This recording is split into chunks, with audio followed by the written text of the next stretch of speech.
3 6 اور 8 ہزار سال پرانے شہر بھی دریافت ہو چکے ہیں۔ ہاں بالکل اوکے پاکستان کے صوبے بلوچستان کا ایک شہر ہے مہر گڑھ۔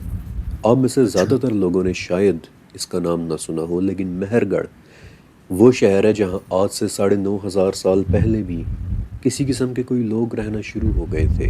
اور کیوں؟ کیونکہ وہاں سے 3 دریا گزرتے ہیں۔ دریا سے انسان کو ہمیشہ فائدہ ہی ملا ہے، پینے فائدہ کے لیے بالکل پانی، بالکل فصلوں اور جانوروں کے لیے پانی، پھر اس پانی سے تازہ گوشت مثلا مچھلی وغیرہ، برتن بنانے کے لیے نرم اور چکنی مٹی وغیرہ، پھر پانی پینے کے لیے دریا پر آنے والے جانور، پرندے اور ان کا بالکل شکار اور گوشت وغیرہ، الغرض کے ہر وہ چیز کہ جو نہ تو صحراؤں میں ملتی ہے اور نہ ہی پہاڑوں کی چوٹیوں پر، وہ چیزیں دریا کے کنارے بہت آسانی کے ساتھ مل جایا کرتی ہیں۔ اور دریا سے ملنے والے اس فائدے کا کیا نتیجہ نکلا کہ لوگوں نے دریاؤں کو اپنا دوست سمجھنا شروع کر دیا، ایک ایسا دوست، ایک ایسا مسیحا کہ جس پر ان کی زندگی کی ہر چیز ڈیپینڈ کیا کرتی تھی۔ بالکل لیکن کچھ دریا ایسے بھی ہیں کہ جنہیں پوری دنیا میں شہرت ملی ہے، اور اس کی ایک وجہ یہ تھی کہ ان دریاؤں کے کنارے جو لوگ آباد ہوئے انہوں نے تاریخ میں بہت نام پیدا کیا، وہ لوگ ہسٹری میں بہت زیادہ مشہور ہوئے۔ مثلا دریائے دجلہ اور دریائے فرات، جن کے متعلق آپ نے بھی کہیں نہ کہیں ضرور سن رکھا ہوگا۔ بالکل بالکل یہ 2 دریا ماڈرن ڈے عراق اور ترکی اور کچھ آس پاس کے ممالک میں موجود ہیں، اور ان کے درمیان 4 بڑی سویلائزیشنز گزر چکی ہیں۔ مثلا ان دونوں دریاؤں کے درمیان آج سے 6,000 سال پہلے سومیرینز رہا کرتے تھے، اور آج کل آپ نے سومیرین ٹیبلٹس کی وجہ سے ان کا بہت زیادہ نام سنا ہوگا۔ لیکن کیا آپ کو پتہ ہے کہ سومیرینز نے 100 ایسی چیزیں ایجاد کی تھیں کہ جنہیں ہم آج بھی استعمال کر رہے ہیں؟ مثلا گھڑی، وقت کا کانسیپٹ، میتھمیٹکس، ستاروں کا علم وغیرہ وغیرہ۔ لیکن ان دونوں کے علاوہ ایک اور دریا بھی ہے جس کے متعلق ہر وہ شخص جانتا ہے جسے تاریخ کا تھوڑا سا بھی علم ہو، اور اس دریا کا نام ہے دریائے نیل۔ ایک ایسا دریا جس کے کنارے شاید سب سے مشہور لوگ رہا کرتے تھے، یعنی اینشینٹ ایجپشنز۔ اب مجھے پورا یقین ہے کہ آپ نے اینشینٹ ایجپشنز کے متعلق سن رکھا ہوگا، کیونکہ انہی لوگوں نے تو اہرام مصر یعنی پیرامڈز آف دی ایجپٹ بنائے تھے۔ اب وہ لوگ دریائے نیل کو ایک مقدس دریا مانتے تھے، بلکہ انہوں نے نیل کو ایک دیوتا کی شکل بھی دی ہوئی تھی جس کا نام تھا ہاپی، یعنی زراعت اور فصل اگانے کا دیوتا۔ اور یہ کوئی چھوٹا موٹا نہیں، بلکہ ہاپی ایجپشن مائتھولوجی کا ایک بہت مشہور دیوتا ہے۔ اور آپ یہاں سے اندازہ لگائیں کہ 1980 میں تو مصر کی حکومت نے 5 پاؤنڈز کے نوٹ پر ہاپی کی تصویر بھی چھپوائی تھی۔ اسی طرح عراق والے فرات کو ایک مقدس دریا مانتے تھے، اور یہ بات ہمیں اس طرح پتہ چلتی ہے کہ سومیرینز اپنی ٹیبلٹس میں ایمبی لولو نامی ایک دیوتا کا ذکر کرتے ہیں کہ جو آپاشی اور زراعت کا دیوتا ہے۔ اب یہاں ایک سوال پیدا ہوتا ہے کہ کیا وہ لوگ نیل اور فرات کو صرف اس لیے دیوتا مانتے تھے کیونکہ وہاں سے انہیں پانی ملتا تھا؟ شاید نہیں۔ ان لوگوں کے لیے نیل اور فرات کی اہمیت اس سے کہیں زیادہ تھی، کیونکہ وہ لوگ نیل اور فرات میں باقاعدہ عبادت کیا کرتے تھے۔ لیکن یہاں پر ایک بات بہت ہی خاص ہے، اور وہ یہ کہ صرف اینشینٹ ایجپشنز یا پھر سومیرینز ہی نہیں، بلکہ اسلام میں بھی ان 2 دریاؤں کی بہت زیادہ اہمیت بتائی گئی ہے، اور اتنی اہمیت کہ جتنی شاید ایجپشنز اور سومیرینز نے خود بھی نہیں دی ہو۔ اسلامک اکاؤنٹس کے مطابق نیل اور فرات کا ذکر چند بڑی اہم حدیثوں میں ہے، حتیٰ کہ واقعہ معراج کی حدیثوں میں بھی۔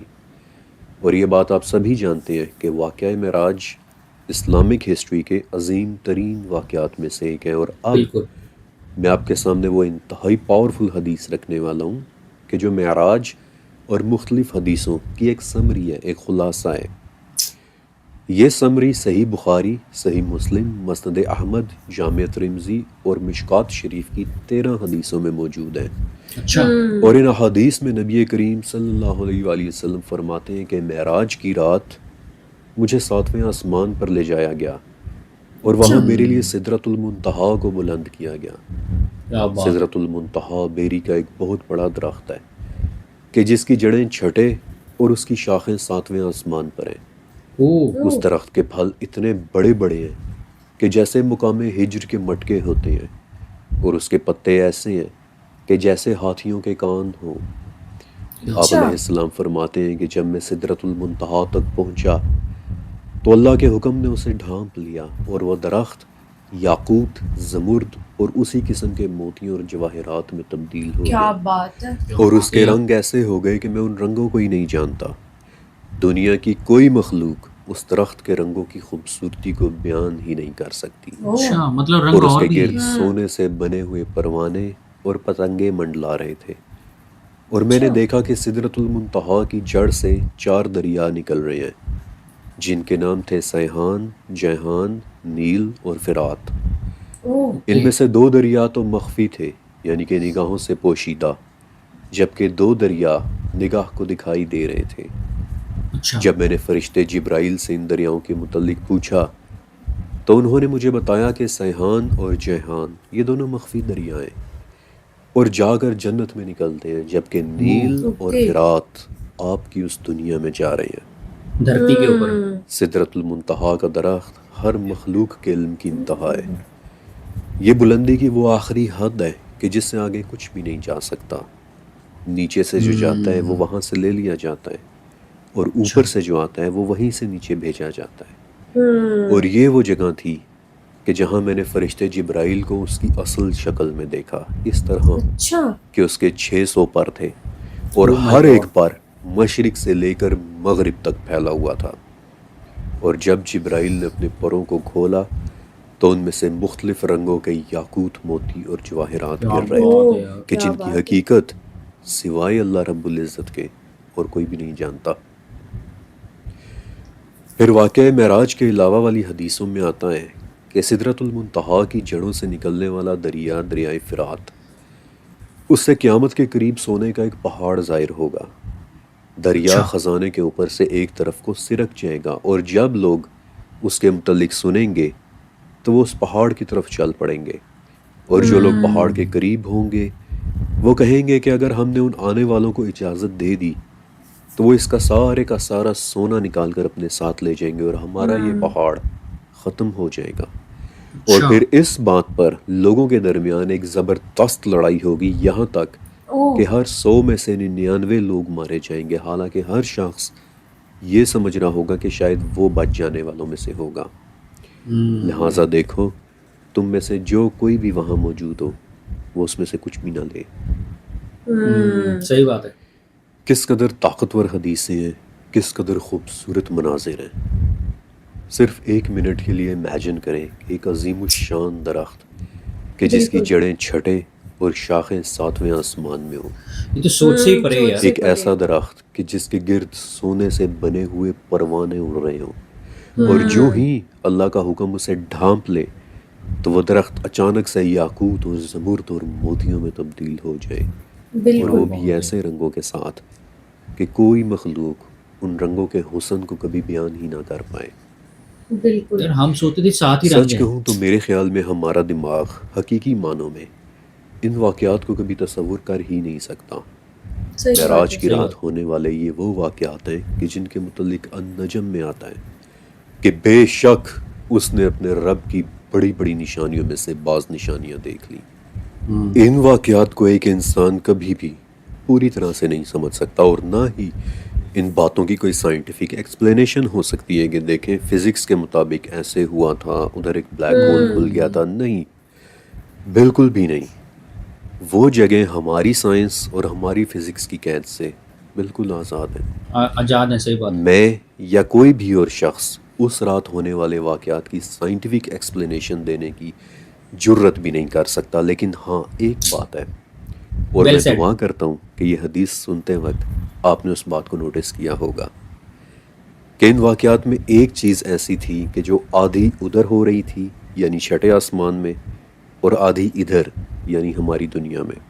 غور کریں کہ سدرۃ المنتہا کی جڑوں سے 4 دریا نکل رہے ہیں، بالکل، اور ان 4 میں سے 2 دریا یعنی دریا نیل دھرتی پہ۔ اور فرات اچھا ہماری دنیا میں آ رہے ہیں، ٹھیک اور ہے۔ قیامت کے قریب انہی دریاؤں میں سے ایک دریا یعنی فرات میں سے سونے کا ایک پہاڑ بھی نکلے گا کہ جس پر قیامت کے قریب ایک زبردست لڑائی ہونی ہے. اور یہاں ایک بہت بڑا سوال کھڑا ہوتا ہے کہ آخر وہ دریا چھٹے آسمان کے اوپر سے لے کر ہماری دنیا کے نیچے تک کیسے پہنچ رہے ہیں. کیسے پہنچا, یہی سوال ہے. بالکل. آپ کو کچھ اندازہ ہے کہ یہ کتنا زیادہ فاصلہ ہے, ڈسٹینس ہے؟ ہمارے اوپر پہلا آسمان, پھر دوسرا آسمان, پھر تیسرا, اور پھر اس تیسرا, طرح کرتے چوتھا. کرتے کہیں چھٹا آسمان, اور وہاں سے بہہ کر پانی ہماری دنیا میں نیل اور فرات بن کر نکل رہا ہے. کیسے؟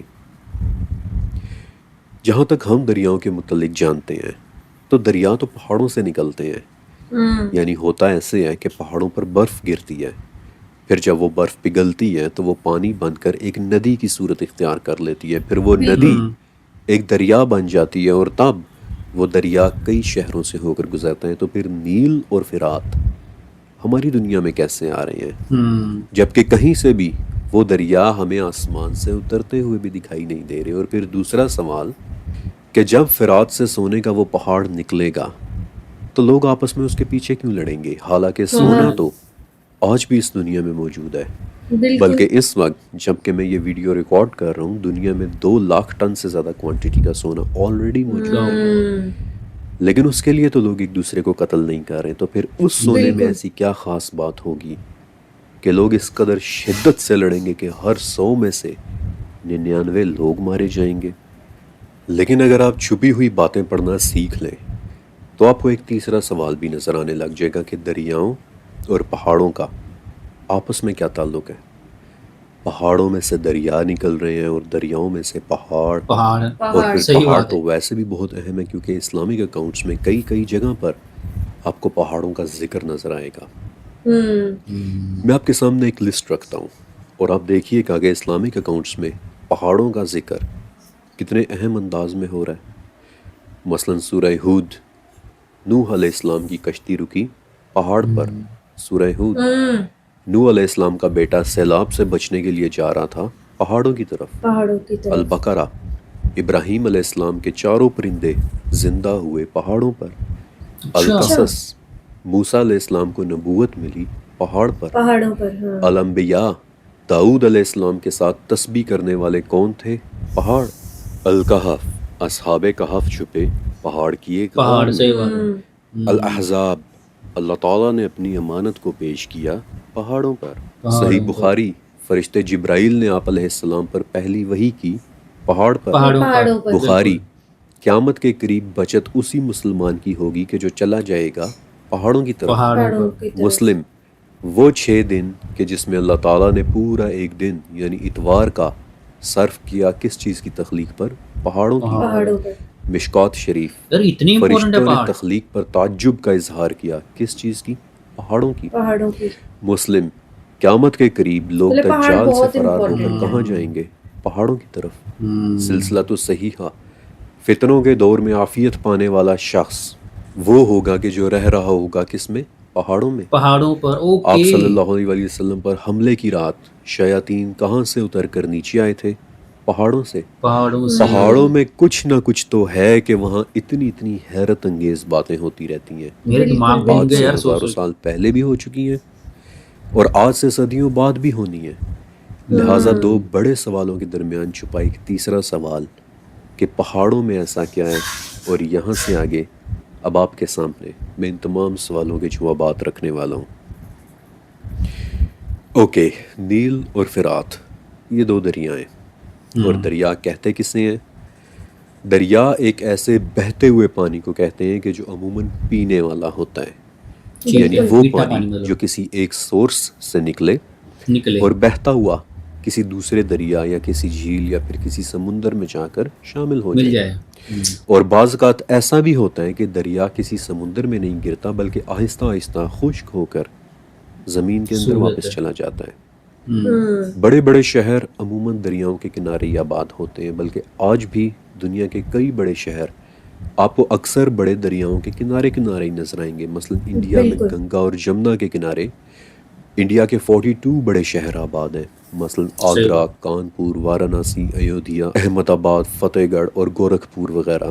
پھر پاکستان میں بھی دیکھ لیں تو آپ کو تقریباً سبھی پرانے شہر دریاؤں کے کنارے آباد ہوئے ہی نظر آئیں گے. مثلا دریائے سندھ جس کے کنارے سکردو ہے، ثوابی ہے، ڈیرہ اسماعیل خان ہے، سکر ہے، حیدرآباد ہے، کراچی ہے، وغیرہ وغیرہ۔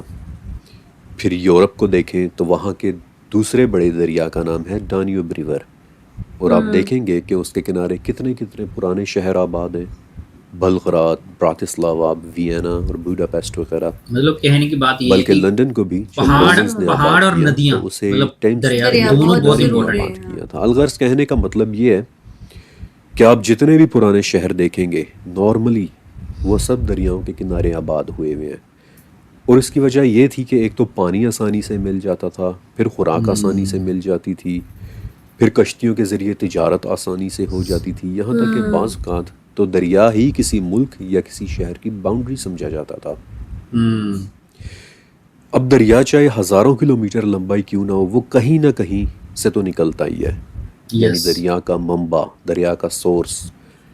ٹیکنیکل زبان میں دریا کے اس سورس کو واٹر ہیڈ کہتے ہیں، اور واٹر ہیڈ کئی طرح کے ہو سکتے ہیں، مثلا کبھی کبھی دو دریا مل کر ایک بڑا دریا بنا لیتے ہیں، اچھا یا پھر بعض اوقات ایسا ہوتا ہے کہ بارشوں کا پانی اکٹھا ہو کر ایک جھیل بنا لیتا ہے جس میں سے کوئی دریا بہنا شروع ہو جائے، لیکن زیادہ تر دریاؤں کا واٹر ہیڈ پہاڑوں پر گرنے والی برف ہوتی ہے کہ جو پگھل کر ایک دریا بن جاتی ہے۔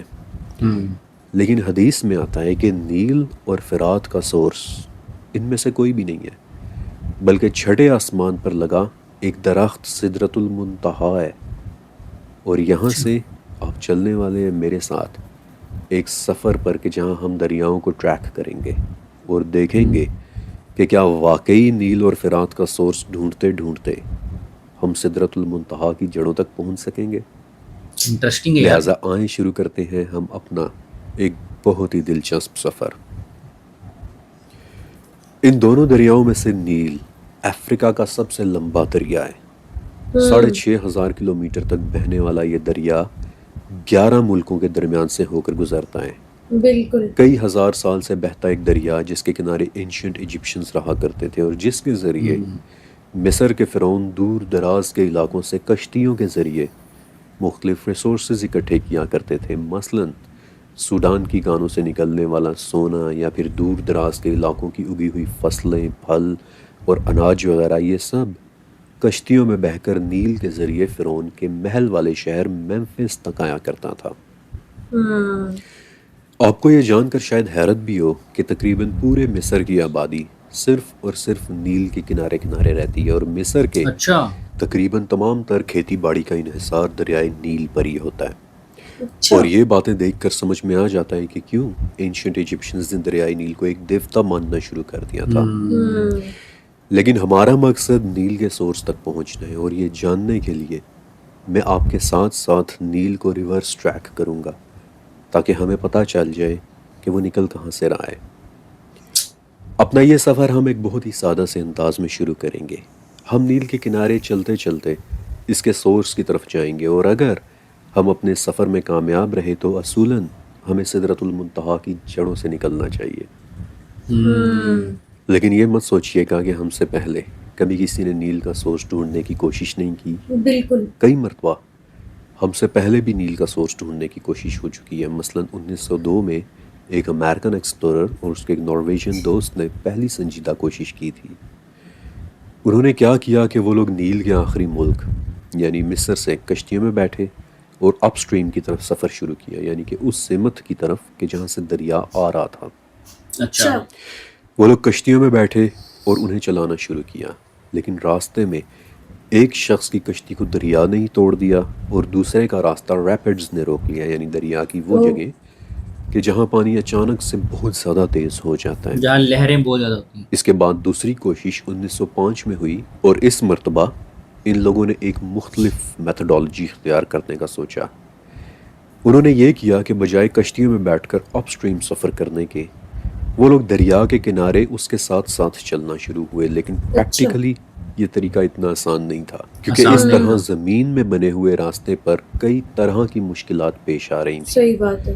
راستے میں بعض اوقات جنگلی جانور بھی اٹیک کر دیتے تھے، مثلا ہپوپوٹمس، یا پھر نیل کے مگرمچھ، یا پھر افریقن لائن وغیرہ، یا پھر بعض اوقات راستے میں زمین بہت زیادہ خراب ہو جاتی تھی، اتنی خراب کہ اس پر سفر کرنا ہی بہت مشکل ہو جاتا تھا، راستے میں دلدلیں بھی آ جاتی تھیں وغیرہ وغیرہ۔ بہرحال کسی طرح سے ان لوگوں نے ایتھیوپیا تک کا تو سفر کر لیا، لیکن وہاں پہنچ کر وہ لوگ اپنی ڈائریز اور جرنلز میں حیرانی کے ساتھ لکھتے ہیں کہ یقین نہیں آ رہا کہ ہم دنیا کے مشہور ترین دریا کے سورس تک نہیں پہنچ پا رہے، وہ دریا کہ جسے لوگ ہزاروں سال سے جانتے ہیں۔ اور پھر انہوں نے نیل پر ایک کتاب بھی لکھی تھی کہ جس پر بعد میں ایک ڈاکیومنٹری بھی بنی تھی، دا مسٹریز آف دی نائل۔ لیکن آج ہمارے پاس ایک بہت ہی خاص ٹیکنالوجی ہے، ایسی ٹیکنالوجی کہ جو ان لوگوں کے پاس نہیں تھی، اور آج اس سفر میں وہ ٹیکنالوجی ہمارے بہت زیادہ کام آنے والی ہے، سیٹلائٹ ٹیکنالوجی۔ سیٹلائٹس کا استعمال کرتے ہوئے اب ہم نیل کو آسمان سے دیکھ سکتے ہیں، اسے ریورس ٹریک کر سکتے ہیں۔ زمین والے راستے پر آنے والی کوئی رکاوٹ اب ہمیں ڈسٹرب نہیں کرے گی، اور نہ ہی کوئی مگرمچھ ہم پر حملہ کرے گا۔ اور آج اس ٹیکنالوجی کا استعمال کرتے ہوئے ہم اپنا سفر شروع کریں گے نیل کے آخری ملک مصر سے، کیونکہ یہاں سے آگے نیل کسی اور ملک میں نہیں جاتا بلکہ میڈیٹرینین میں گر کر ختم ہو جاتا ہے۔ مصر سے سفر شروع کرنے کا یہ فائدہ ہوگا کہ پورا نیل ہماری آنکھوں کے سامنے سامنے رہے گا۔ اب مصر کے اوپر سے نیل کی سیٹلائٹ ٹریکنگ میں کوئی مسئلہ نہیں ہوتا، کیونکہ پورا نیل صرف اور صرف ایک دریا بن کر بہہ رہا ہے۔ سکون کے ساتھ آسمانوں میں اڑتے ہوئے ہم نے نیل کو بہتے ہوئے دیکھا، یہاں تک کہ بارڈر کراس کر کے ہم ایجپٹ سے سوڈان میں بھی داخل ہو گئے اور نیل ہماری آنکھوں کے سامنے ہے۔ مگر سوڈان کے شہر خرطوم پہنچ کر ایک چھوٹی سی پرابلم پیدا ہو جاتی ہے۔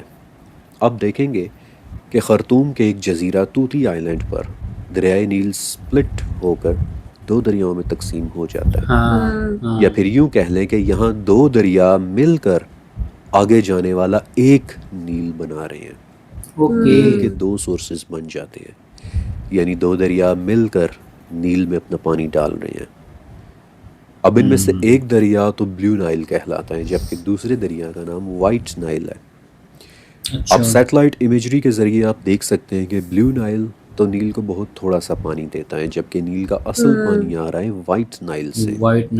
لیکن پھر بھی اس لیول کی ریسرچ یہ ڈیمانڈ کرتی ہے کہ ہم کسی بھی چھوٹی سے چھوٹی ڈیٹیل کو بھی نظر انداز نہ کریں، اس لیے میں نے بلیو نائل کے سورس کو بھی ڈھونڈا تاکہ پتہ چل سکے کہ وہ کہاں سے آ رہا ہے، تاکہ بے شک تھوڑا سا ہی صحیح لیکن آخر بلیو نائل بھی تو نیل کا ایک سورس ہے۔ اور مجھے پتہ چلا کہ بلیو نائل دراصل ایتھیوپیا کی ایک جھیل لیک تانا سے نکل رہا ہے، لیکن نیل کا اصل پانی آتا ہے وائٹ نائل سے۔ لہٰذا بلیو نائل کے بعد میں نے وائٹ نائل کو ٹریس کرنا شروع کیا، اور بالآخر اس بات کا احساس ہوا کہ آج تک آخر نیل کا سورس ڈھونڈنا اتنا مشکل کیوں رہا ہے۔ دیکھیں، جو میپ اس وقت ویڈیو میں آپ دیکھ رہے ہیں اسے میں نے بڑی محنت سے مارک کیا ہے، حالانکہ اپنی ریسرچ کے دوران جب میں اکیلا اسے اسٹڈی کر رہا تھا تو اس وقت میں نیل کے ایک ایک موڑ کو ٹریک کر رہا تھا کہ کہیں کوئی چیز مس نہ ہو جائے، کہ کہیں کوئی چیز آنکھوں سے نہ رہ جائے۔ بعض اوقات کہیں دریا اچانک مڑ جاتا، بعض اوقات راستہ بدل لیتا، بعض اوقات وہ کسی چھوٹی سی جھیل میں غائب ہو جاتا اور پھر دوبارہ سے واپس نکل آتا۔ لیکن آخر کار مجھے ایک لیڈ ایسی ملی کہ جو بہت ہی دلچسپ تھی، اور وہ یہ کہ آپ دیکھیں گے کہ ویسے تو وائٹ نائل بہت بہت پیچھے کانگو کی ایک لیک ایلبرٹ تک جاتا ہے، لیکن لیک ایلبرٹ سے لے کر خرطوم میں بلیو نائل سے ملنے تک درمیان میں ایک چیز بہت ہی زبردست ہوتی ہے، اور وہ یہ کہ سوڈان کے خاص علاقے میں پہنچ کر ایک جگہ دریائے نیل ایکچولی گم ہو جاتا ہے۔ اور اب میں آپ کو ایک بہت ہی دلچسپ اور حیران کر کے رکھ دینے والی بات بتانے والا ہوں۔ یہ خاص علاقہ سوڈان کی وہ دلدلیں ہیں کہ جنہیں انگلش میں مارشز کہتے ہیں اور عربی میں سد، اور یہ ایگزیکٹلی وہی لفظ سد ہے کہ جو ذوالقرنین والے واقعے میں الکہف کی 93 نمبر آیت میں بھی آیا ہے کہ حتی اذا بلغ بین السدین، یعنی کہ وہ دو رکاوٹوں کے درمیان پہنچا۔ اور آپ کو یاد ہوگا کہ ذوالقرنین اور یاجوج ماجوج والی سیریز میں ایک مرتبہ میں نے اس لفظ کو ایکسپلین بھی کیا تھا۔ سد عربی زبان میں کسی رکاوٹ کو کہتے ہیں، اور ان دلدلوں کا نام بھی سد یقیناً کسی نے بہت ہی سوچ سمجھ کر رکھا ہوگا، کیونکہ اس سد کو تاریخ میں کبھی بھی کوئی بھی کراس نہیں کر پایا۔ یہ دلدلیں ایک بہت بڑی رکاوٹ ہیں، آپ ان میں چل نہیں سکتے، چیزیں ان میں دھس جاتی ہیں، گم ہو جاتی ہیں، گر جاتی ہیں۔ یہی وہ سد ہیں کہ جنہیں اینشنٹ ایجپشنز بھی کراس نہیں کر سکے تھے۔ ان دلدلوں نے ان کا بھی راستہ روک لیا تھا، اور میں نے آپ کو بتایا تھا کہ یہ دلدلیں ہی وہ وجہ ہیں کہ کبھی فرعون مصر سے باہر نکل ہی نہیں سکے۔ اچھا، یہ دلدلیں ان کی فوج کو روک لیتی تھیں۔ یہی وہ دلدلیں تھیں کہ جنہوں نے رومن آرمیز کو بھی افریقہ میں داخل ہونے سے روک دیا تھا، اور 19ویں صدی میں جب یورپ کے ایکسپلوررز نے بالکل ہماری طرح نیل کا سورس ڈھونڈنا شروع کیا، تو جب وہ ان دلدلوں تک پہنچ گئے اور یہاں سے آگے نہیں جا سکے، تب انہوں نے اس جگہ کو ایک نام دیا تھا، دی ڈارکسٹ افریقہ، یعنی افریقہ کا سیاہ ترین حصہ، وہ حصہ کہ جو مکمل طور پر پراسراریت کے اندھیروں میں ڈوبا ہوا ہو، افریقہ کے سب سے کم دریافت ہوئے علاقے۔ اور اب مزے کی بات سنیں کہ نیل کے ساتھ جو باتیں سد کی ان دلدلوں میں ہو رہی ہیں، وہ نیل کے پورے کورس کے دوران اس کے ساتھ کہیں اور نہیں ہوتی۔ اچھا، مثلا پہلی بات کہ سد کی دلدلوں میں نیل بالکل گم ہو جاتا ہے، کیونکہ ان دلدلوں کا سائز بھی کوئی ایک نہیں ہے۔ عام موسم میں تو یہ دلدلیں صرف 30,000 اسکوائر کلومیٹر سائز کی ہوتی ہیں، لیکن برسات کے موسم میں یہ دلدلیں 1,30,000 اسکوائر کلومیٹر تک بڑی ہو جاتی ہیں، اور ان میں اتنا پانی آ جاتا ہے کہ نیل ان میں کہیں گم ہو کر رہ جاتا ہے۔ اور اسی لیے آج تک کوئی جیولوجسٹ، کوئی ہائیڈرولوجسٹ، یعنی کہ وہ لوگ کہ جو زمین اور دریاؤں کو اسٹڈی کرتے ہیں، آج تک یہ نہیں بتا پائے کہ نیل آخر نکل کہاں سے رہا ہے، لیک ایلبرٹ سے یا پھر ان دلدلوں سے۔ ایون کہ لیک ایلبرٹ بھی صرف ایک چھوٹا سا سورس ہے، اور اس میں اتنا پانی نہیں ہے کہ 6,000 کلومیٹر لمبے نیل کو پیدا کر دے۔ اور دیکھا جائے تو دلدلوں کی بارشیں بھی حالانکہ بہت زیادہ ہوتی ہیں، لیکن جب وہ بارشیں نہیں ہوتی، نیل تو تب بھی سارا سال بہہ رہا ہوتا ہے۔ بہرا ہوتا ہے، صحیح بات۔ تو پھر اس کا صرف ایک ہی مطلب ہو سکتا ہے کہ نیل کا اصل سورس کہیں دلدلوں کی گہرائیوں میں چھپا ہوا ہے، پوشیدہ ہے، مخفی ہے۔ لہٰذا لگتا ایسے ہے کہ اب ہمیں دیکھنا ہوگا کہ سد کی ان دلدلوں کے نیچے کیا راز چھپا ہوا ہے۔ اچھا، لیکن دلدلوں میں ریسرچ کر پانا اتنا آسان نہیں ہوتا، کیونکہ وہاں ایک سے زیادہ مسئلے سامنے آئے کھڑے ہوتے ہیں۔ دلدلوں کی زمینیں نرم ہوتی ہیں، پھر ان میں پانی کھڑا ہوتا ہے۔ سیٹلائٹ ٹیکنالوجی یہاں پہنچ کر ہمارا ساتھ چھوڑ دیتی ہے، کیونکہ سیٹلائٹس ہمیں دلدلوں کے نیچے زمین کے اندر لے کر نہیں جا سکتے۔ آپ کو پتہ ہے کہ آج سے 3 سال پہلے جب میں نے یہ پروجیکٹ لکھا تھا، تب اس پوائنٹ پر پہنچ کر آلموسٹ میں نے گیو اپ کر دیا تھا، اچھا، کیونکہ کوئی ایسی ٹیکنالوجی نہیں تھی کہ جو مجھے سد کی دلدلوں کے نیچے لے کر جا سکے اور دکھا سکے کہ وہاں کون کون سے راز چھپے ہوئے ہیں۔ لیکن انہی دنوں کہ جب میں سد کی دلدلوں پر ریسرچ کر رہا تھا، تو میں نے قدیم افریقن لٹریچرز کو بھی پڑھا کہ شاید ان میں سے مجھے کوئی لیڈ مل جائے، اور واقعی مجھے ایک چھوٹی سی لیکن بہت دلچسپ بات پتہ چلی کہ ان کے قریب رہنے والے افریقن قبائل نے سد کی دلدلوں کے لیے ایک نام اور بھی رکھا ہوا تھا، جور۔ اور کیا آپ اس لفظ کا مطلب جانتے ہیں؟ جور کا مطلب ہوتا ہے ایلین واٹر، وہ اچھا، پانی کہ جو اس دنیا کا نہ ہو، وہ پانی کہ جو کہیں اور ہی سے آ رہا ہو۔ ایگزیکٹلی ویسے ہی جیسے حدیث میں آتا ہے کہ نیل کا پانی سدرۃ المنتہا سے آ رہا ہے۔ افریقن قبائل کے وہ لوگ کسی نہ کسی راز سے تو ضرور واقف تھے، صحیح بات، کیونکہ نیل کا سورس واقعی اس دنیا کا نہیں ہے۔